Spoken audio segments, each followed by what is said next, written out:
Now, I know I'm not the first person to make a video like this, but this has been on my mind for the longest time.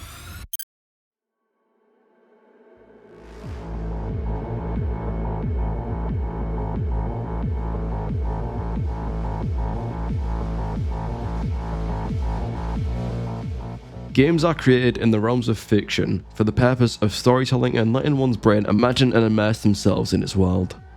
Games such as Cyberpunk 2077, which drops you into a world full of cybernetics where you play as V, a mercenary taking on jobs to make a name for themselves in the metropolis of Night City, only to then get caught in a heist gone wrong, getting killed, but by a miracle they survived due to an experimental chip known as the Relic, bringing them back to the world of the living.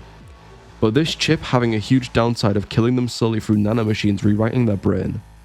It's an incredibly immersive and beautiful game, but there are games which delve into real possible ideas which humanity in the real world have questioned and contemplated. Before we start, by the way, this video is going to have heavy spoilers for the story and concepts of SOMA. If you would rather play the game, I'd highly recommend doing so, but if you aren't going to play it and would rather just watch this video, then consider yourself warned.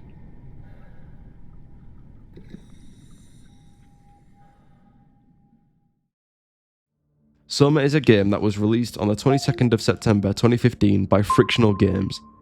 Now, if that name rings any bells for you, that may be due to the phenomenal success of the Amnesia series, with Amnesia: The Dark Descent and Amnesia: The Bunker being some of the top most known and played games. If you've never heard of the Amnesia series, let me try to jog your memory. PewDiePie, all the way in 2010, played The Dark Descent and screamed at barrels for the full duration of the game.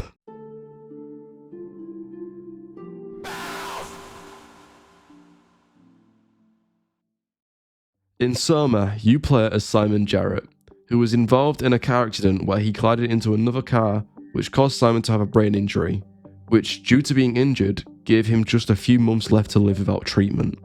Because of his accident, Simon is contacted by a man known as David Munshi. He's a neuroscientist who offers an experimental treatment that would expand on Simon's months of life up to years and possibly even decades. Unfortunately, the treatment failed, and Simon's physical condition began to deteriorate, and he would fall into a critical condition a month later. Simon suggested to Munshi that his brain scan can be used for research, which Munshi agreed, and the scan was kept in a storage which became a legacy scan for Munshi. Keep that in mind. And Simon sadly passes away shortly after due to his brain injury on June 1st, 2015, at the age of 26. And so begins the rest of the story, but first things first.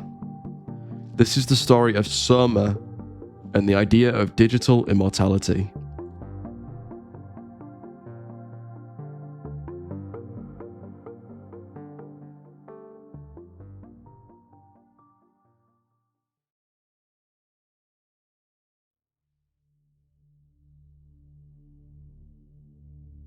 "100 years later, Simon wakes up in a dilapidated facility with no idea of where he is and with no memory of how much time has passed.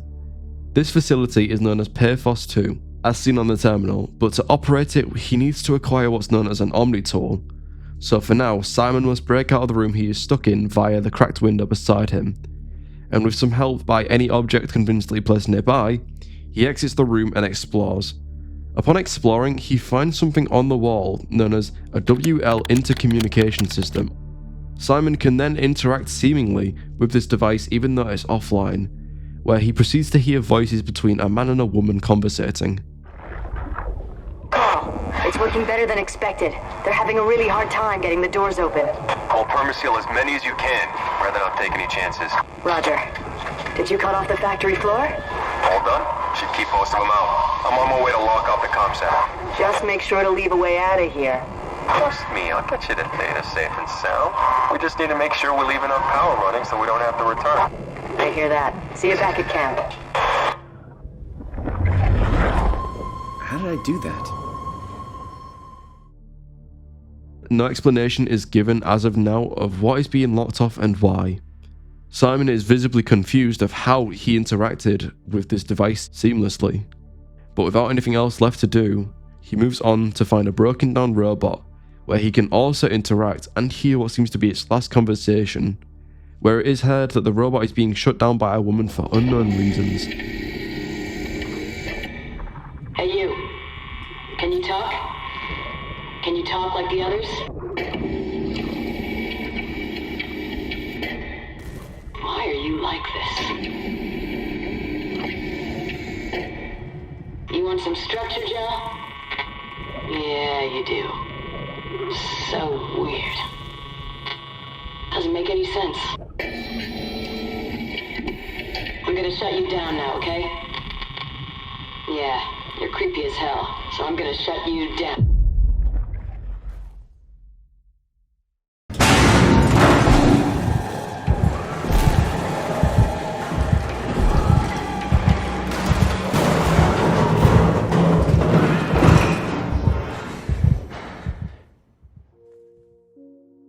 Once more, Simon carries on going, pushing through dark rooms and corridors before finding an Omni-tool. Reading the Omni-tool's manual, it is possible to upgrade the device and that it allows the user to fit a Cortex chip, which will introduce a new AI whilst overriding the built-in one. Now, a Cortex chip isn't explained so far yet, but by the name Cortex, it implies that it's possibly related to the brain. The cerebral cortex, otherwise known as grey matter, plays a huge role in memory, thinking, learning, emotions, consciousness, and functions such as your senses. Now, this is just me saying things relating to the word cortex, but it'll play a big role soon, just bear with me. After returning to the terminal with the Omni-tool and powering it on, it is discovered that there are several different stations, with Simon being in Upsilon. Where the place could be is uncertain, and there isn't any hints towards it. Approaching the door, Simon holds out his Omni-tool, gives it a second, and then we find out a slight hint to where we are.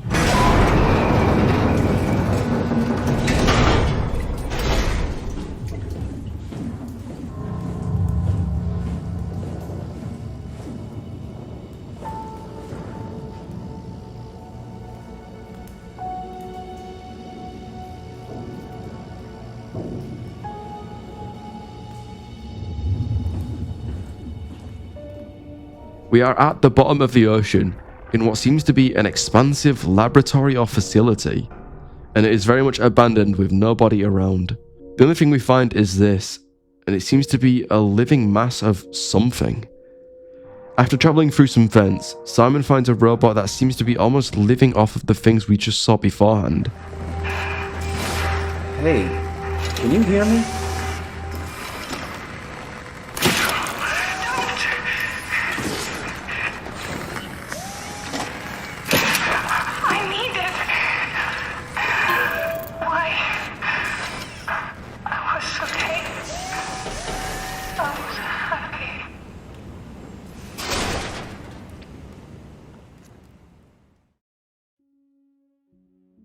It seems to plead and beg Simon not to unplug it, the robot exclaiming through panicked breathing that it was okay. It was happy.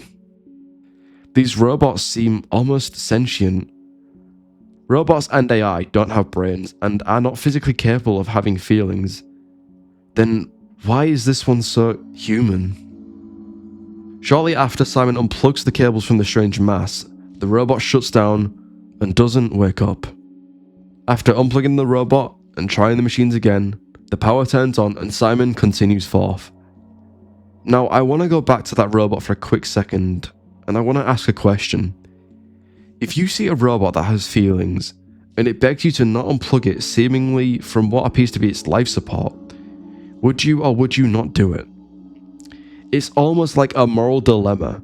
You need to progress, but to progress you have to take away this robot's life, at the same time of it sounding audibly scared and shaken up about you doing so. Whilst it may not seem like the robot is doing too well and it may be a mercy kill, you still may feel like you are in the wrong by taking that away from it. After turning on the power, we finally hear another human for the first time. Oh, what's happening? Hello, is there anyone there? Hey, can you hear me? I hear you. Upsilon, what's going on? I have no idea. I just sort of woke up here. In the room right now? It was like a seat with a helmet. Is that right? What's your name? I'm Simon Jarrett. And what do you... damn relays. Where are you now? Someplace dealing with electrical power. I'm not sure if it's a plant or a transformer. Yeah, you're probably in the thermal plant somewhere. You want to go upstairs to the comm center. It's the room with the dome ceiling. Hey, look, this place is not... There's something seriously wrong here. Hello? I'm sorry, I didn't catch that. We lost another relay. Just listen, head for the comm center upstairs. I'll wait here.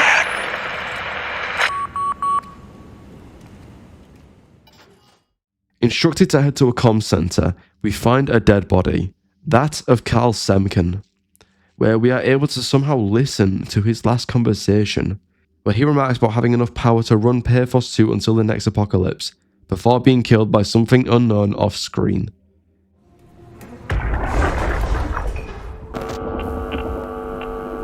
Did you get the final backup turbos going? Everything is wired evenly. We've hedged our bets as much as we possibly can. So that's it? Enough power to run Pathos-II until the next apocalypse. We're ready to go. I really hope we didn't mess anything up. I don't want to have to come back here again. Relax, it's over. We're going to Theta. Maybe we should seal more blocks. I don't trust the helpers to let this place run in peace. We've sealed everything. Everything from the barracks to the comm center. If anyone ever sets their foot here again, they're going to have a hell of a time getting around. Carl!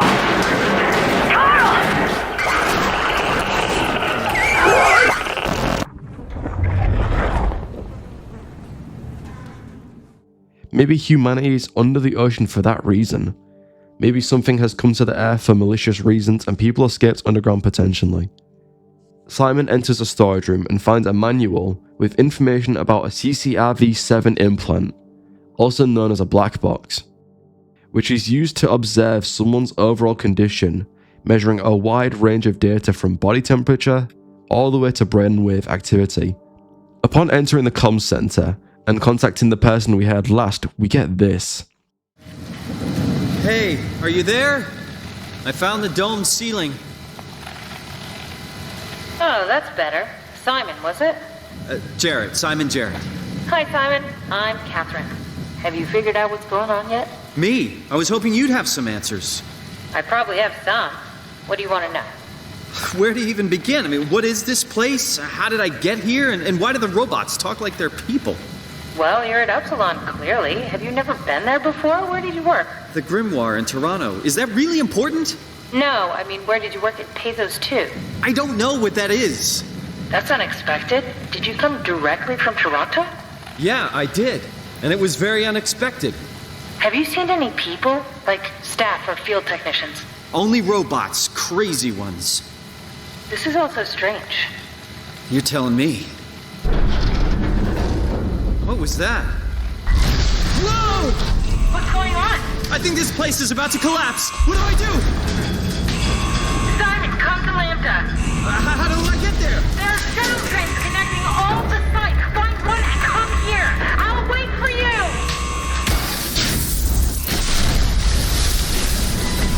Shit! Where should I? Oh,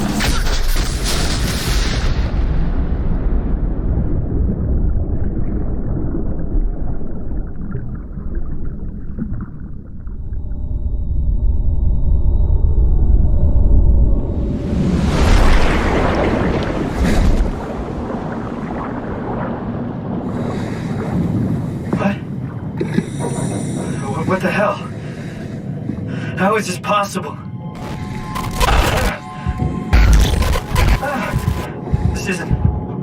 This is insane!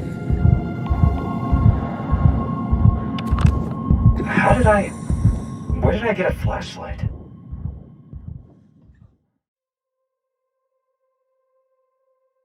Simon is seemingly able to breathe and function perfectly under the water and in the ocean. Now, for those that don't know, there exists something known as oceanic pressure, and the deeper you go underwater, the more the pressure increases. So in other words, extreme pressure will kill you almost instantly in milliseconds. So how is Simon not dead? It seems we saw his arms change, so maybe he had a suit that would activate upon contact of being submerged. like a special futuristic diving suit, as this is set in 2104. Who knows? In the meantime, Simon heads to the place called Lambda to meet Catherine, the voice on the radio that seems to be the only human we have actually talked to. Upon reaching the shuttle station and draining the water from the entrance, Simon sets out to find a shuttle, which is when we come across a room with a tablet with info of an impact event on Earth. The surface is barren and unable to sustain life. Pathos-II's unique location has provided unparalleled safety, and no casualties have been reported. So we now know what Carl Semken earlier was talking about in regards to a second apocalypse. This was the first one. Most of humanity seems to have gone extinct or is living under the ocean. It is unknown how many people survived as of now, but it seems that due to the comet hitting the Earth being one of the largest, it may be safe to say most of the planet will have perished. After wandering around in search of a way to get to Lambda to meet Catherine, Simon comes across the first living human he's seen since he arrived in Pathos. This is Amy, and she is mercilessly being kept alive by the strange masses we've been seeing all across the station, with artificial lungs breathing for her, it seems. Pulling the plug on the power box next to Amy causes her to unfortunately pass away. But Simon must press on, finding a shuttle station and making his way to Lambda. Midway through his journey on the shuttle, unexpectedly, the route is broken down and has debris plastered around, causing Simon's shuttle to collide with the debris, derailing it and throwing Simon unconscious, leading him to then carry on alone on foot. Finding an intercom, he manages to communicate with Catherine briefly, where Simon brings up the question of what happened to the world and why they are underwater.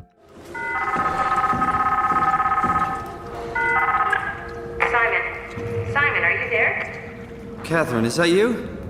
I was on my way, but then the shuttle train, it fucking crashed. Are you alright? The system says the section is sealed for suspected hull breach. No, I'm not alright. What the hell happened to the world? Why are we underwater? Wow, you're really out of place, aren't you? Look, don't worry about that right now. I realize you're confused, but you're so close to Lambda. If you just keep going. How close? Can I walk there? Yeah, but the tunnel is locked off to protect the overall structure from collapsing. What you need to find is your section's maintenance hatch. It'll lead outside. Maintenance hatch. No problem. What is that? What's going on out there? I gotta go. See you soon, Simon. Catherine? You okay? With nothing better to do, Simon agrees. Also, on his way to Lambda, Simon says the smartest thing to ever be said in the entire game. I can find Lambda, right? I mean, really? How big can this ocean be? I have no words. None at all. Arriving at Lambda, Simon and Catherine have a close call with one of the countless robotic threats seen throughout the game, and after hiding, Catherine confirms that it should be safe to come out and that she's hurt, prompting Simon to come find her before locating her and... I'm right next to you. No, not you too. I was really hoping you were human. Don't let the circuitry fool you. I was human once. Can't take any more. Everything's fucked. I give up. There's nothing left. Calm down. It's not the end of the world. You sure? It sure as hell looks like it. For all I know, there's no one left except for me. What do you mean? I'm right here. Don't take this the wrong way, but I meant any humans left except for me. Have you looked at yourself lately? You're a walking, talking diving suit with some electronics slapped on for good measure. I don't... You don't want to think about it? We'll start thinking about it. I don't want to do this anymore. I don't want to be this. I want out. Before you do anything hasty, could you help me with something? What? I was trying to find out what happened with my project when that brute knocked me to the ground. Your project? How could anything possibly matter when you know you're a stupid robot in a stupid dead world? Okay, focus. I need you to fix me so I can get back to work. Then you can sulk as much as you want. You gotta be kidding, right? I think I have a better chance of building myself a time machine than of putting you back together. I just need to access the computer. Oh, is that an Omnitool you're carrying? Oh, the door opener? I picked it up at Upsilon where I woke up. That'll have to do. Plug it into the terminal. Sure, whatever. Catherine is also a robot. As much as we had hoped the circumstances to be different, we are in a world where human life is extremely scarce, if not near extinct, and the only living humans are being forcefully kept alive against their will by the strange masses all across Pathos. After explaining that she needs help with a project, she asks Simon to plug her Cortex chip into the Omnitool he's carrying. It can be noted that on Catherine's Cortex chip, the strange masses we've seen seem to be infecting or keeping it working. It's not really known yet, but after uploading the chip, the original AI is replaced with Catherine and she begins talking again. Simon, with interest, asks about her project, which Catherine explains. So, what's the project about? My project? Oh, well, I saved all the people on the station as brain scans and put them into an artificial world. We were going to launch it into space to save it from, all of this. Are you telling me that you were going to launch a computer world filled with people into space? Yes. It was just a pet project at first, but it got really serious after the comet took out the surface. Then suddenly it became very important, and it was officially named the Ark. That's appropriate. How far did you get? I don't know, that version of me that I am. It came from a scan I did pretty early on. The living Catherine could very well have finished the project and launched it. I guess she could even still be alive. Weird thought. So the talking robots, are they also scans you did? They could be, but I doubt it. I'd expect much more sense if that was the case.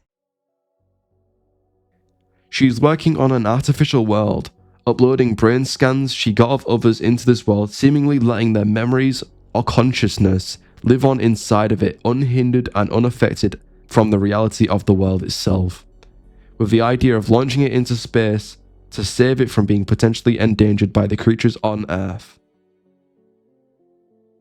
Her project was officially named the Ark, in likely reference to Noah's Ark, a biblical story where Noah is tasked by God to build an ark in light of a great flood that will soon arrive.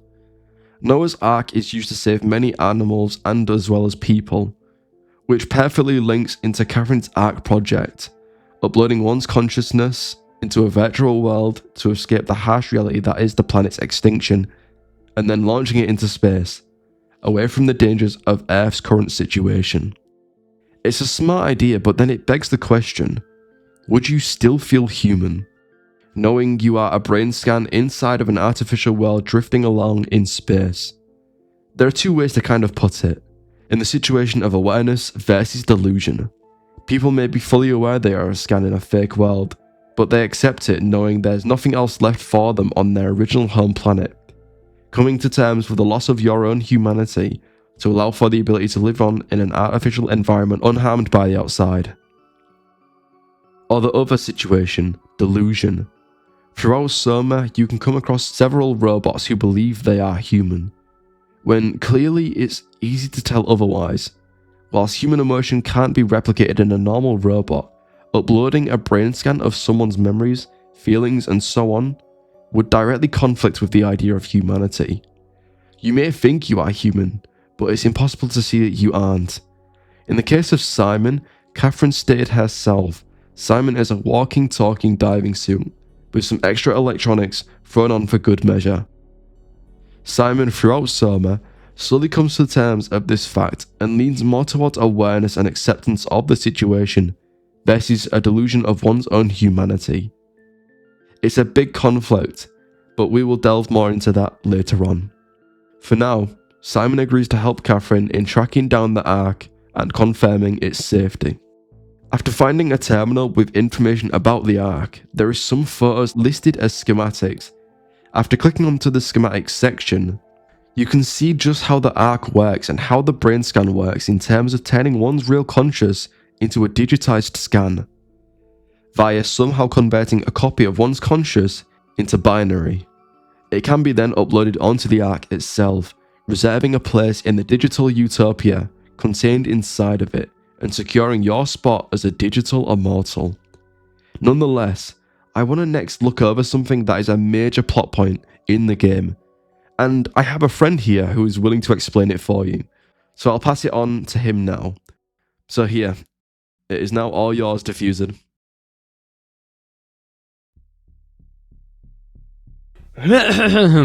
So, we are going to be skipping a good part of the full story here, but as Kern mentioned, we're going to be looking at a major plot point in the game that takes place after Simon arrives at Omicron and finds the necessary parts to repair a Haimatsu power suit, a deep-sea diving set capable of withstanding the oceanic pressure at depths of 4,000 meters in what's known as the Omega Sector.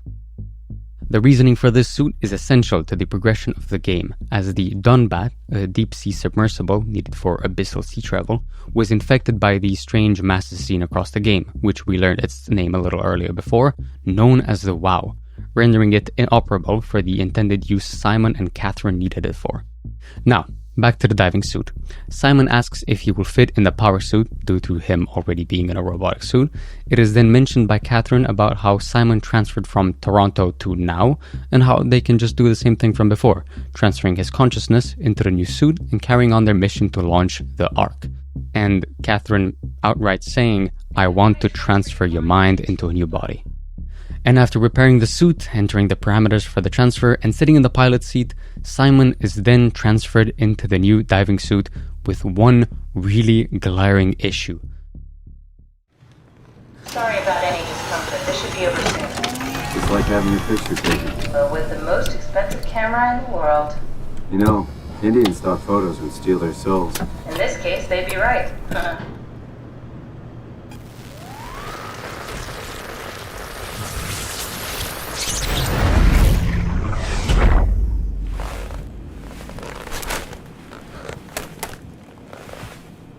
There must be something wrong.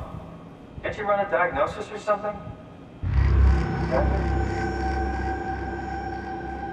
What was that? No, it just... Why was it still talking? It's the same like before. Catherine, why was he still talking? That's how it works, you know that. What do you mean? You know it's not magic. You were copied. The sleeping Simon in the seat was copied, and now you are here, just like Simon lived on in Toronto. The suit that Simon was in before is still talking, which he then realizes and is unsettled of the fact that it's still sentient. This is where a really major plot point is introduced for the first time. There are now two Simons, diving suit Simon and power suit Simon.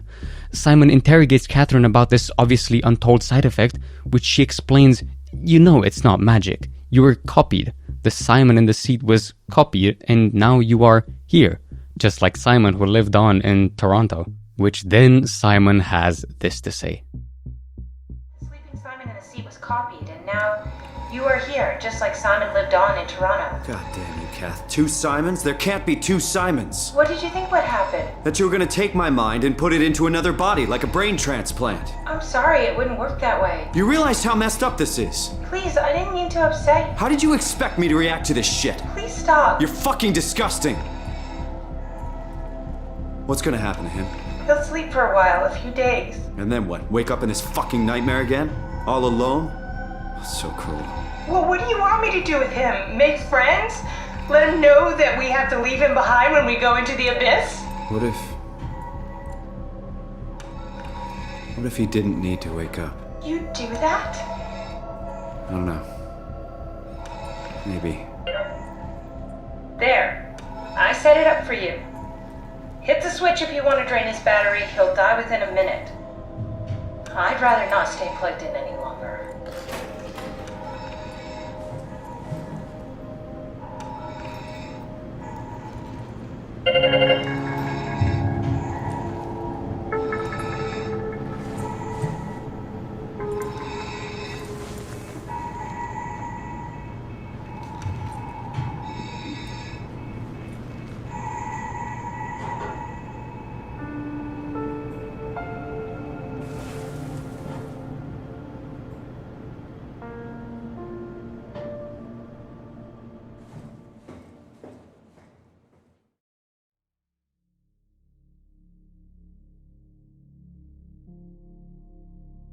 Simon inquires about if it's possible to shut down the other suit so he doesn't need to wake up in the nightmare, which Catherine says about being able to drain the battery. Simon goes forward with this, showing that whilst he may be in a robotic body, he still has that human emotion of empathy and care for other thoughts.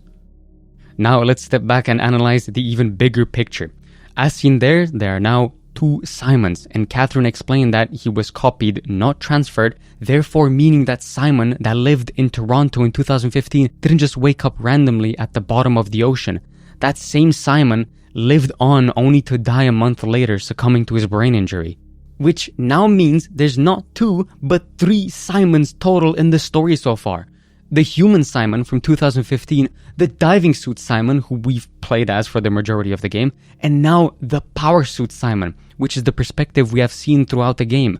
Whilst this may get really confusing, it links into the story very well, and how he just randomly woke up in Pathos-II.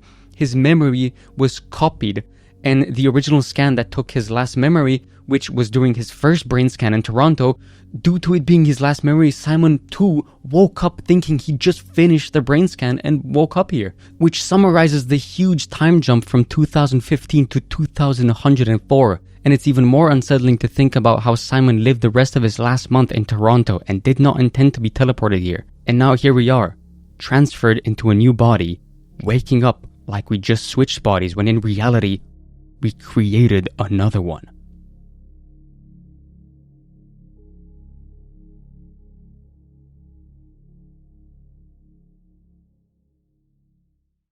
Thank you very much. Thank you. Please subscribe to this motherfucker, alright? Subscribe to Kern right fucking now. This guy actually makes good stories. He puts a lot of time and effort into this shit. And maybe if you want, you can check out my channel as well, because I put a lot of fucking effort into my videos. And it gets like 20 fucking views! Okay, so like I said, thank you Defhuzerd. I very much appreciate you narrating that portion of the script. And I very much appreciate you going out your way and even taking the time to do it in the first place. Like he said, he doesn't get a lot of views, even though he's very deserving of it personally. So please go check his stuff out. I'll be leaving all links in the description. He definitely deserves more due to the effort he puts in himself. But for now, we're going back to the story of Simon and SOMA.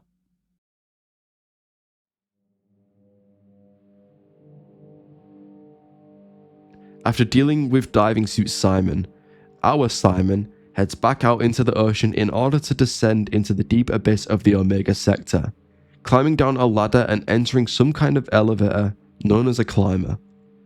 Simon sits down, seemingly having an existential crisis about what happens when he dies as a robot, questioning thoughts about a robotic afterlife full of redundant copies. It is obviously clear that Simon is unnerved and distraught at the fact that all this time he had believed he had been transferred from David Munchie's clinic all the way to Pathos, when in reality, 100 years had passed and a copy of his brain was just uploaded into a robot.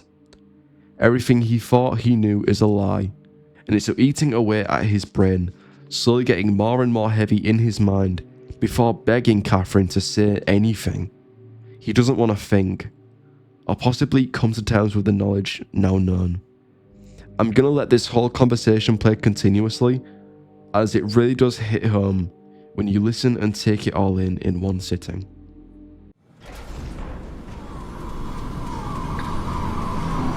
Have we figured out what happens when we die yet?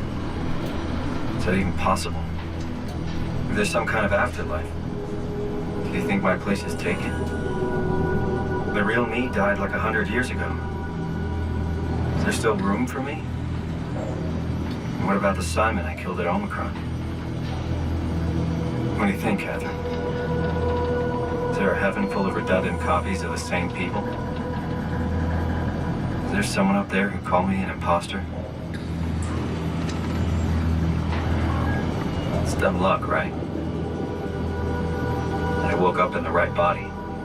I basically flipped a coin, and if I had called the wrong side, I'd be rotting away at Omicron. I mean, there's nowhere to know, right? You didn't hit the make sure Simon wakes up in the right body switch, did you? Not that you would know. I mean, he would still claim to be the right Simon. Christ. This is awful. We did an awful fucking thing. And you wouldn't mind? Why would you? How could you know that it's not me, the me that I am, the same that I've always been? Please say something. I don't want to think. Please. I don't know what to say. I don't want to upset you. Say anything. When I was little, I used to climb the stairs all the way to the top of the building. And I can still feel how I had to, tuck my arm so I could push the heavy steel door open. Well, the first time that I dared go up there, I stepped out onto the roof and watched the smog rise and fall over Taipei.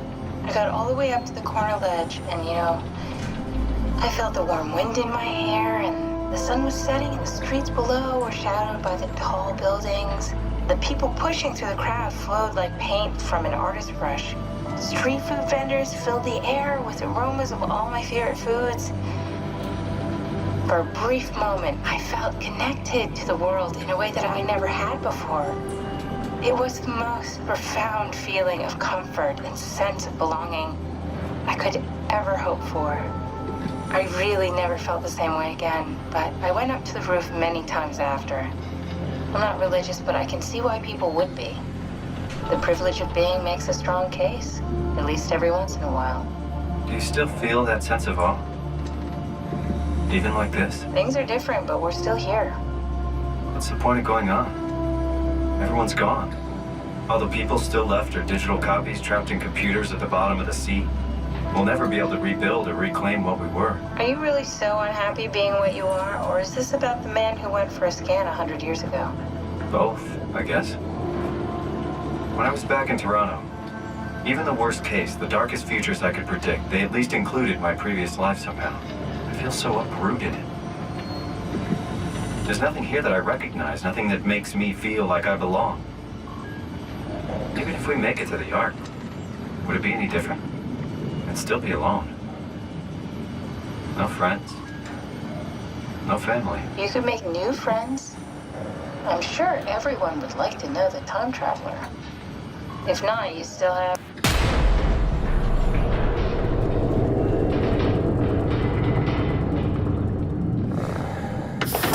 Catherine? Kath? Hello, Catherine. What happened?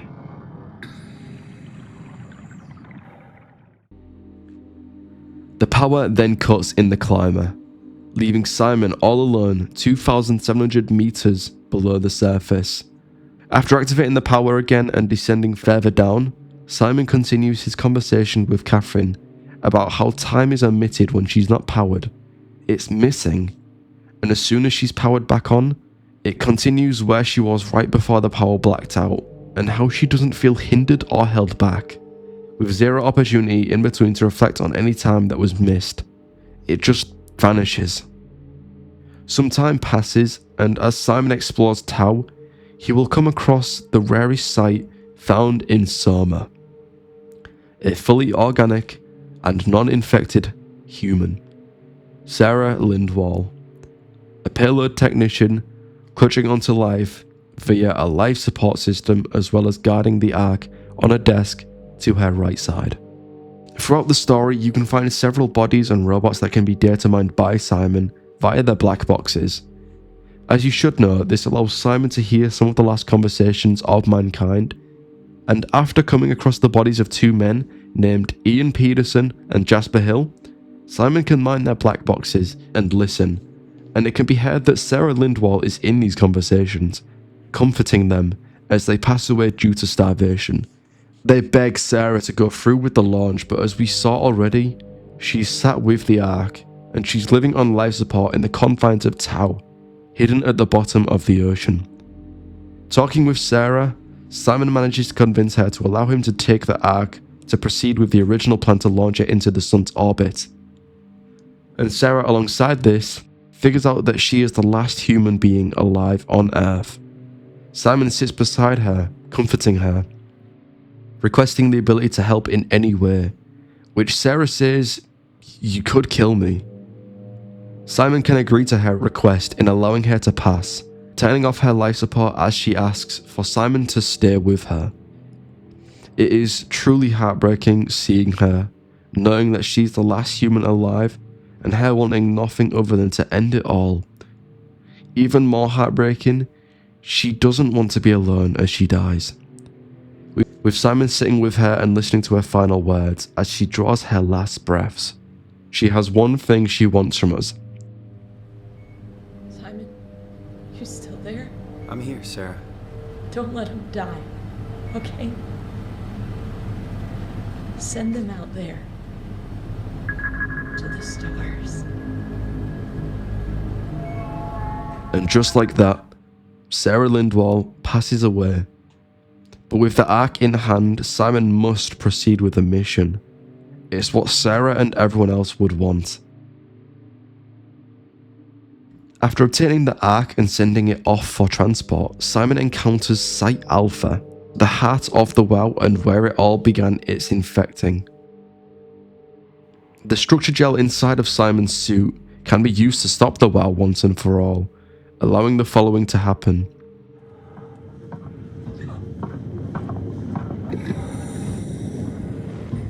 What the hell is that? The heart. It controls all the structure gel on Pathos-II. All you need to do is poison the imprint, and the heart will unwillingly spread it across Pathos-II, killing it. Feed it, Simon. Push your arm into the heart.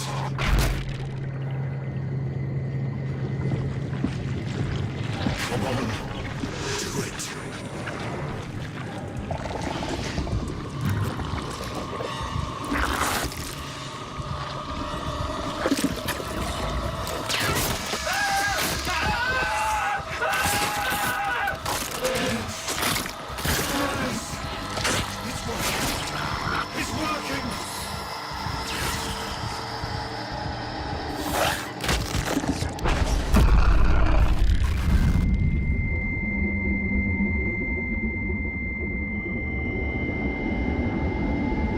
Please.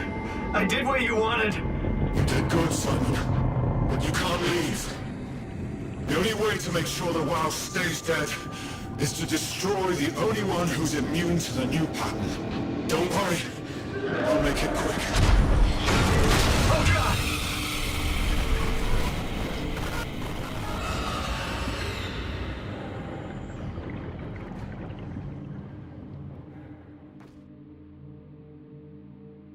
That was Johann Ross, a scientist who was attacked by mutated marine wildlife, dying in the process and then being mutated by the WoW.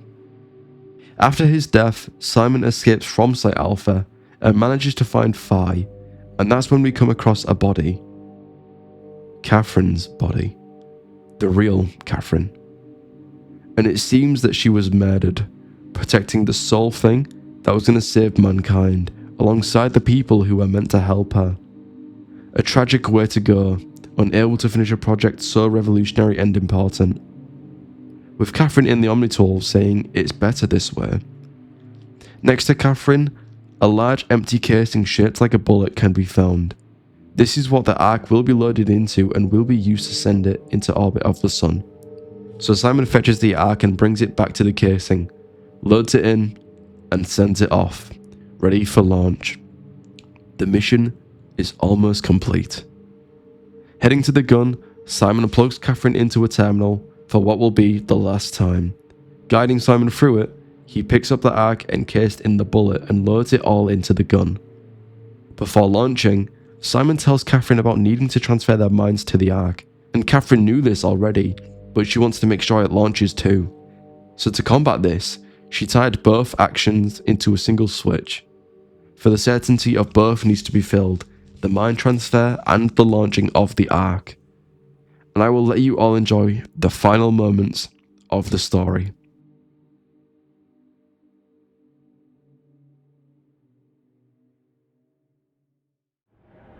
Here we go. No turning back. Thank you, Simon. Don't mention it. It's an amazing thing you did. And I want you to know I appreciate it.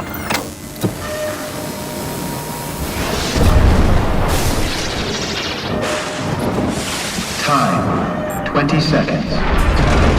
What's the matter with the upload? Just give it a second. Thought you guys would have better bandwidth in the future.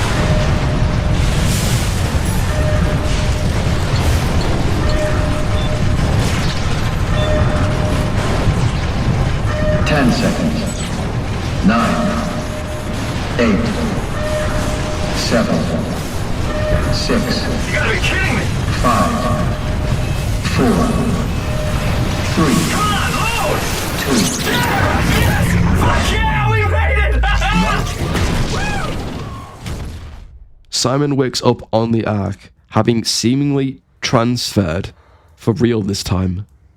Waking up in a luscious cave before exiting to a serene and mesmerizing forestry. Following the path alongside a river, he can come across a survey terminal, confirming his arrival on the Ark. Continuing on the path past some rocks, he finds a dock with a huge floating metropolis in the distance, with none other than Catherine stood waiting before calling out to her. And here is where we get a view of the Ark, travelling through space, disappearing out of sight, to live on as the hopeful saviour of humanity. Everything's all right now.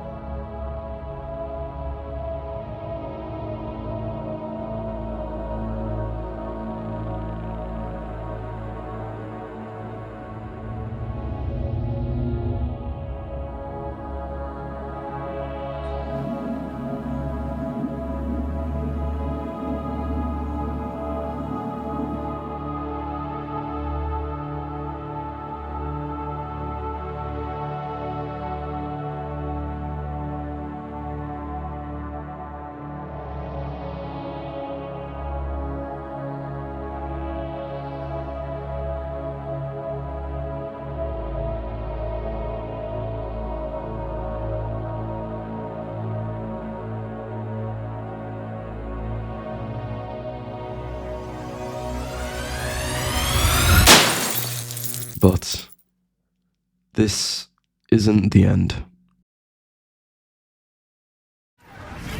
Fuck yeah, we made it!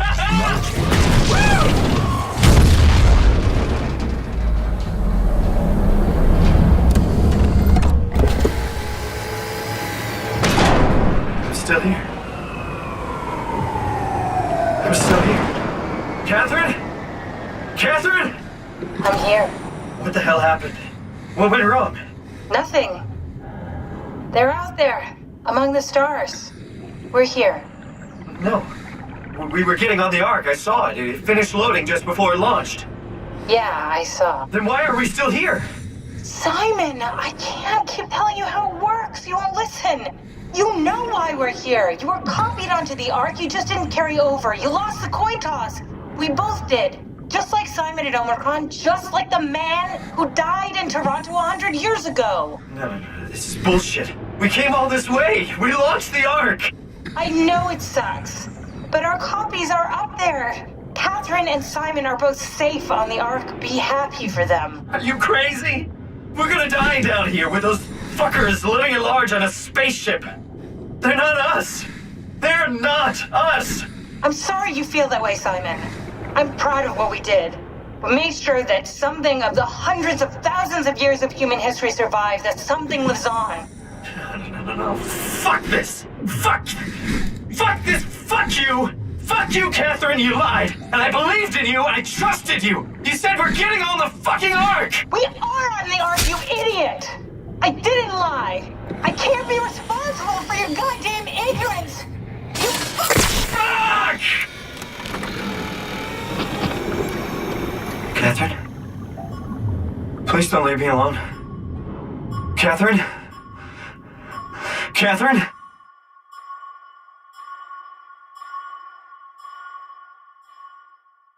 Once again, things didn't go as planned. The coin toss ended on the opposite side for the both of them, and neither Simon or Catherine were transferred onto the Ark. It's the same as last time that Simon went through. They were copied onto the Ark and not transferred, with a copy of their minds in the Ark and their physical selves down in the abyss.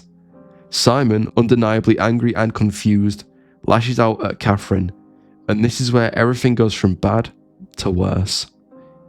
Catherine and Simon engage in another heated argument, and Catherine's cortex chip begins to malfunction before critically failing due to extreme stress, causing power to be lost in the console, the Omni tool, and Catherine's chip, leaving Simon stranded alone in a powerless situation, 4,000 meters below the surface in a world long gone. before the screen fades to black and thus marks the end of Simon's story. SOMA is a beautifully told game with an even better narrative. The chances of a game doing what SOMA did in the future as well as it did it is severely unlikely, because it is very hard to top a story where everything ties up and makes as much sense as well as SOMA has. Simon Jarrett will live on in the Ark, and Simon Jarrett will also roam the abyssal plains of the Atlantic Ocean, an ordinary man turned digital immortal. Thank you for your time. Thank you Defhuzerd for tagging in earlier, and good night.